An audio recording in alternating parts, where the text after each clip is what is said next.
Hi there, thanks for joining me, astrologer Patrick Arundell, for your astrological overview for week commencing the 13th of March. Mars relocated at the end of last week into the sign of Taurus.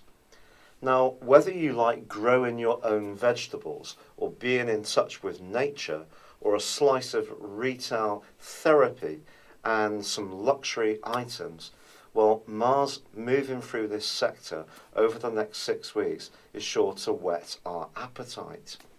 This can also give us an appreciation of more sensual sides of life too. Because, of course, Taurus is ruled by the beguiling influence of Venus. Venus this week continues in the sign of Aries and in its retrograde, but it's joined on Tuesday by Mercury, the planet of communication. This is a great moment. Mercury was not particularly at its best in the sign of Pisces, but now, with the fire of Aries, it's great for initiating new strands.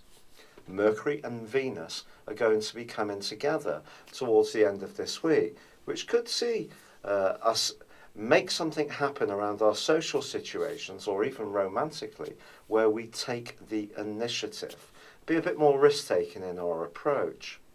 However, there is a heavyweight right angle this week between the Sun and Saturn. When these two get at right angles, it is one of the most difficult of all planetary influences. The Sun continues for one last week in the sign of Pisces, which is dreamy, it's mutable, it's drifty because of the influence of Neptune. Now, Saturn, of course, in the sign of Sagittarius is all about facts and figures. So we have an inherent clash anyway, but they're both mutable signs. But it could be that something can seem a bit elusive this week. Information may go awry. You may be confronted by someone who plays a few games when it comes to how they express things, and you may feel, or I may feel, a little bit overawed. Anything to do with responsibilities and obligations can seem that much more draining. But the thing we have to remember is that the Sun, at the very start of next week, the week following this one, begins its new journey. The new astral cycle begins. And it's something to really look forward to, even if this week does have one or two moments. Now, Jupiter, the planet of growth, continues in its retrograde, but also in its right angle with Pluto.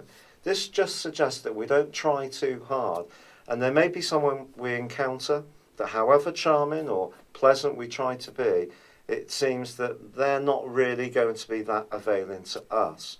So if we bear these two influences in mind, by the time that Mercury does join up with Venus, we have a chance to perhaps just turn on the charm, the personality power, see things for what they are. There may be some pinch points this week, but there are still some things to enjoy and look forward to. For example, with Mars moving into Taurus, we can make our own food, grow our own vegetables, we can recycle items, and these kind of things can actually be very, very satisfying indeed. It's been a real pleasure being with you. Thank you for joining me. Good luck and goodbye for now.